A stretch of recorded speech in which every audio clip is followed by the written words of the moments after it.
Hey y'all, it is me, Yate, and today I'm reviewing Insecure Season 4, Episode 4. The episode, I feel really bad, just like as an opening remark. Issa was, doing the best she could. She seemed like she was about to get that bag with no drama, but it wouldn't be Issa if there wasn't some fuck up somewhere. And so Episode 4 shows just that. So Issa gets a call from the printer about the poster for the block party, and she texts CONDOLA to be like, hey, did you check out the poster? Is everything okay? And she even leaves her a voicemail, doing the same thing. And you kind of see in the message trail that CONDOLA's been MIA and hasn't been responding to her messages. At the same time, a mob of the tenants for the building show up at Issa's door asking her what's going on with the water, to which Issa, acknowledges that she forgot to let them know the water was going to be turned off. And these tenants just rolled up into her apartment and they're just like, you've been being a bad super, bad property manager, you need to step it up. And Issa's like, dang. So, fucking up number one. So then Issa decides to go visit Tiffany. Tiffany has finally had the baby, y'all. Praise the Lord. I was like, she cannot be pregnant this whole time. Because I find it so difficult to tell, how long, I'm assuming since Tiffany's been pregnant, it's been 9 months. But you know what I mean? The time is just hard to tell. So it felt like she was pregnant for 20 million years, y'all. But finally the baby is born, baby Simone. So Issa is rolling up and then she goes to reverse park, and then you see another car, which happens to be Molly. And Issa's like, no, I'm going. So then Molly goes, and they literally have this iteration of trying to park in the same spot 3 times before Issa's just like, I'm gonna drive around the block. And honestly, in terms of driving, Molly was hella wrong for that. If you see someone reversing into a spot, that's their spot, because for you to parallel park means you have to set up to to the next car to roll in. So Molly was being hella grimy there, just saying. So Molly and Issa meet back up in front of Tiffany's house before they head in, and Molly's like, hey, do you have, Molly's like, Issa's like, you stole my spot, and Molly's like, can I steal a spot that's mine? So you see their banter and playfulness come back, but then Molly asks her about her yoga mat, and Issa's like, yo, my bad, I'm sorry, we haven't done, Soulful Sunday or whatever they were calling it, Self-Care Sunday. Yes, sorry, I'm not doing Self-Care Sunday. It's been really busy. And Molly's like, yeah, that's okay. And Issa's just like, have you been doing it still? And she's like, nah, work's been busy too. And Molly's like, do you still want to do it? And yo, this exchange was hella awkward because the tone of their voices raised a couple octaves, and you could just tell that none of them really wants to do this shit anymore. But neither of them will just come out and say it. So we get back into Tiffany's house. Tiffany and Kelly are there, Molly's there, they're folding the clothes for the baby, and Tiffany's talking about her childbirth experience, and how she almost, had a situation and Derek had to yell at 9 doctors or whatever. And then Molly starts going oh yeah, having a partner that just can support you is the best, Andrew so she starts talking about Andrew, oh yeah, Andrew just always supports me, he holds me down when I'm busy, whatever, communication's so important. And then Issa cracks a joke oh yeah, you on your Jada shit for Red Table Talk. And then Kelly's like, yeah, I'm Willow. And I thought it was really funny as a viewer, and the characters laugh, but Molly's like, I'm just saying how I think it's nice that Derek supports Tiffany. And it's just yeah, girl, it's a joke.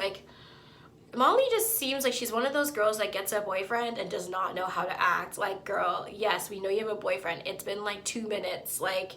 Where are you coming with all this sage wisdom? Especially since it's revealed later on in the episode that this girl's never had an actual relationship. What? Aren't you 30? So, anyways. So Issa and Molly are sniping at each other, and then Molly goes up with Tiffany to, see the baby, and Issa's just to Kelly, yo, has Molly said anything to you? And Kelly is like, what? You slept with Andrew? And she's like, nah, man. Kelly's character is so funny.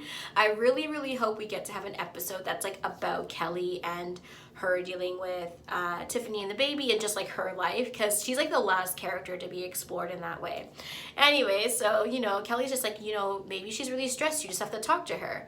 And meanwhile upstairs, you know, Molly and Tiffany are chatting, and Molly's just like, Issa's always making it seem like Issa's saying I don't want to be happy, but she's over here being messy boots, and she's like alluding to the fact that Issa and Lawrence are like outside chatting.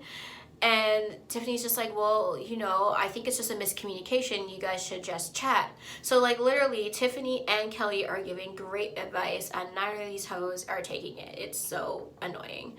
So you know, Lawrence and Issa are outside and they're chatting, and Lawrence is just like, oh, you know, how's everything going? And Issa's like, oh, it's been good, just busy with the, you know, busy with the block party. And Lawrence is like, yeah, I wanted to tell you something, but then Issa gets a call, and it turns out that Schoolboy Q is dropping out of being the headliner for the show. So of course Issa's freaking out on the phone, and then Lawrence is just like, oh, you know what, it's all right, I'll talk to you later. And again, where is canola oil? My girl, please tell me you didn't sabotage Issa. Please tell me you didn't. Because if you did, that's hella fucking grimy. Like, what? Because Condola's been MIA, her and Lawrence had this whole blowout.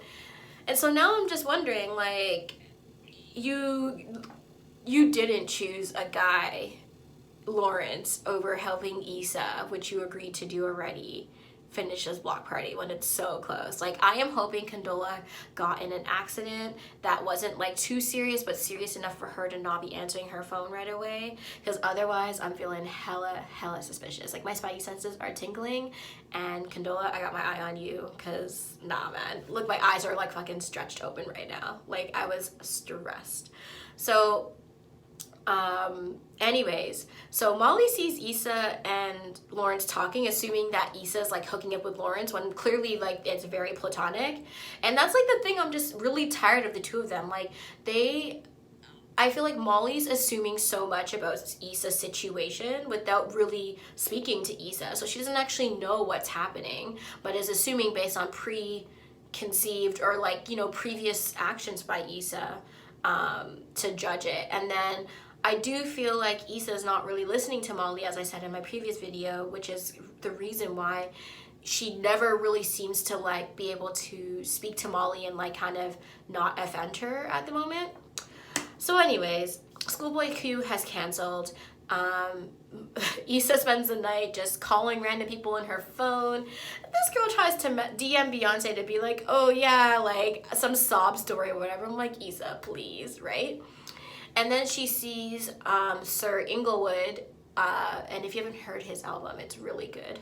You should listen to it. So Sir, and she's like, okay, I think I can do this because he's with Live Nation. And lo and behold, Andrew, Molly's boo, works at Live Nation. So the next day you see Issa calling Molly, and Issa's like, girl, we gotta talk. And Molly looks so relieved and like happy that they're finally gonna talk. And then Issa doesn't even let this girl say like, oh yeah, my day's going well or it's going shittily. She's just like, girl, I know Andrew works at Live Nation and my headliner dropped out. Can you like hook it up? And guy, honestly, this is where Issa really lost me, because I know I've been out here caping, like, you know, she's really busy with this thing. She doesn't really have time to like talk to Molly about all her like basic shit. But also, like, read the room. You and Molly haven't been cool for a minute. You guys can barely talk to each other without coming to like a fight almost. How are you really gonna call this girl up to be like, can you talk to your boo to hook me up? Like, that is a little shady. Like, I'm not gonna lie, I don't think it's really fair of her to ask that, especially because they have unresolved issues. Like, if they were cool and Issa asked, I think Molly would.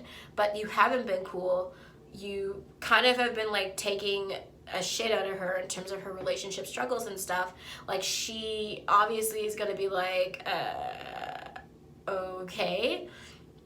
In my opinion, I actually think since Issa knows of Andrew, like, and it's like not that close of a relationship, I think it would have been easier for her just to cold call him.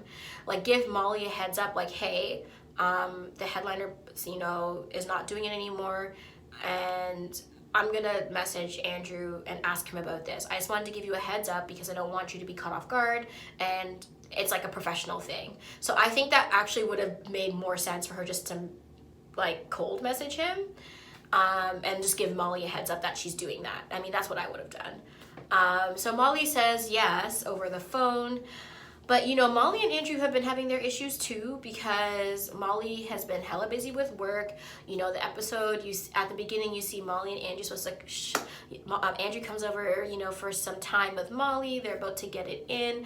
And Molly is literally thinking about work. It's like, guy, you can't even turn off your brain from work to enjoy your hot boyfriend. I don't know, girl. I don't know. So, you know, she decides, you know, they're about to get it in, and then she's like, let me just finish this work shit. By the time this girl's done, Andrew's fast asleep, but he wakes up and they're able to have some fun. So that's great. But then, you know, Molly's at work, and can I just say, I'm so happy that it seems like Molly's having a better work experience now. So she's with the other ladies, the other lawyers, and, you know, they're working on this case that Molly's been working on, and it's keeping her busy.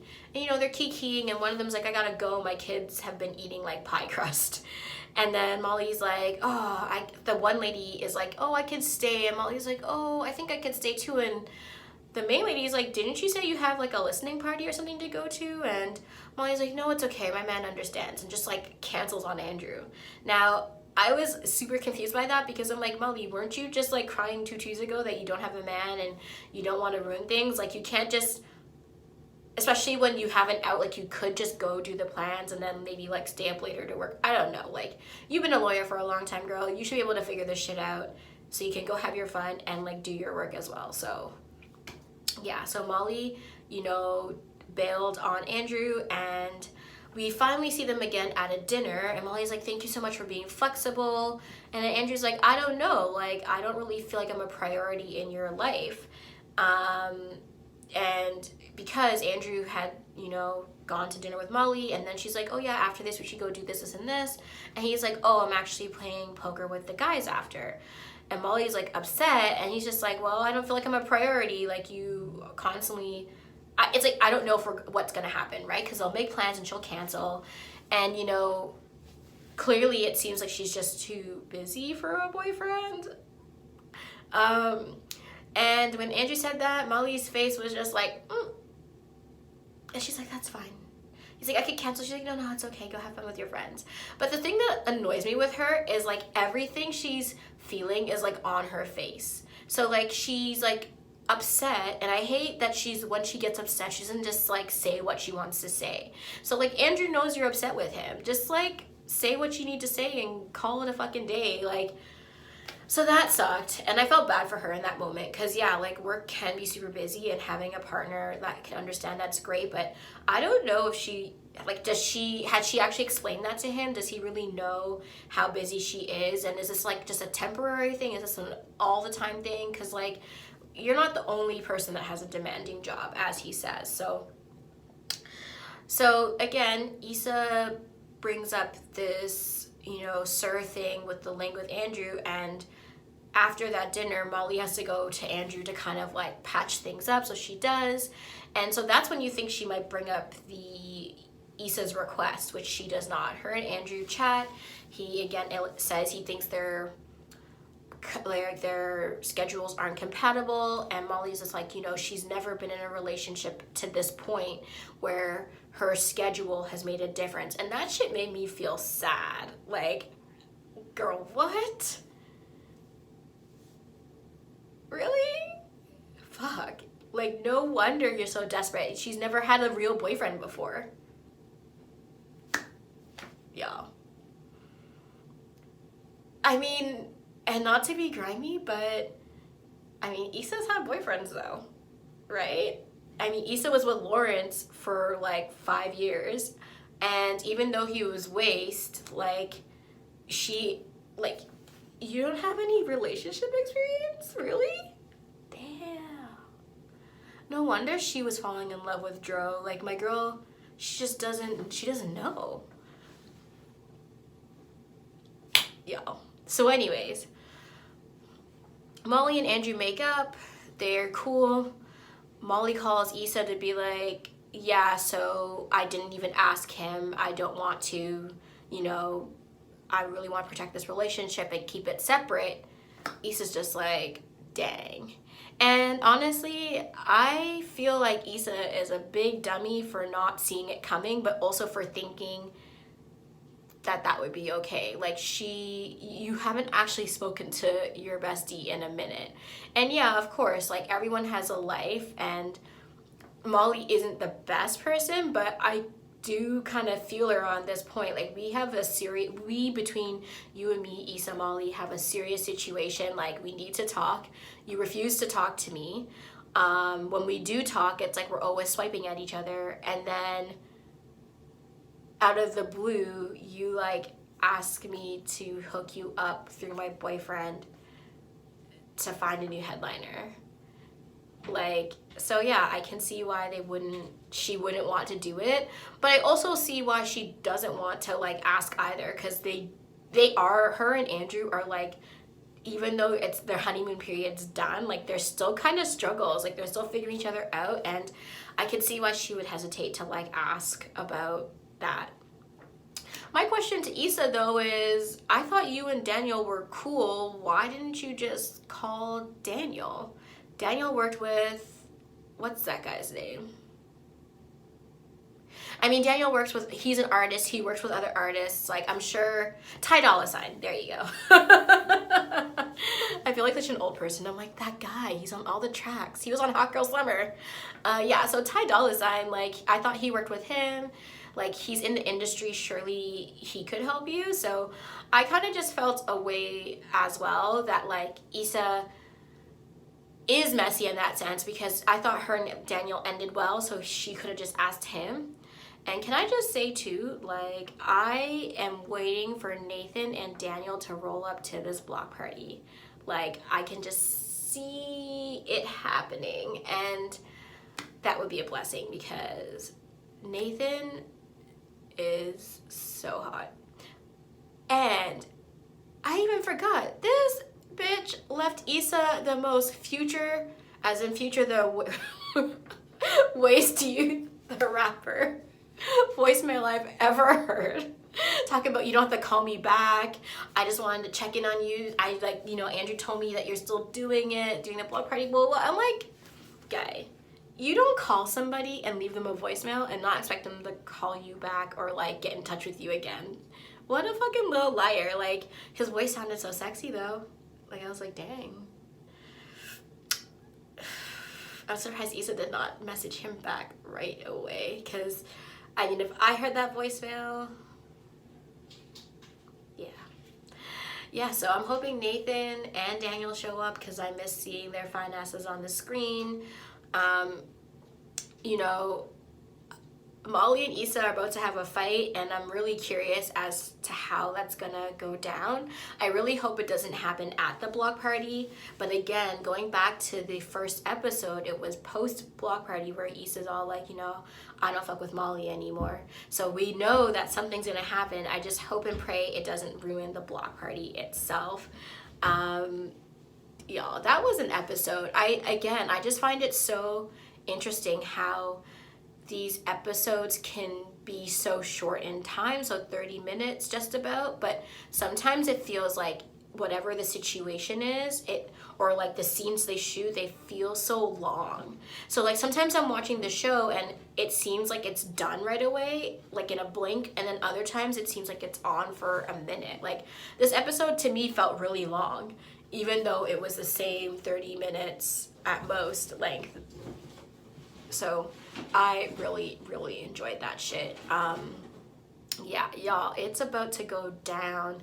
So one, I do know Nathan is gonna show up because Messy Gods are with us.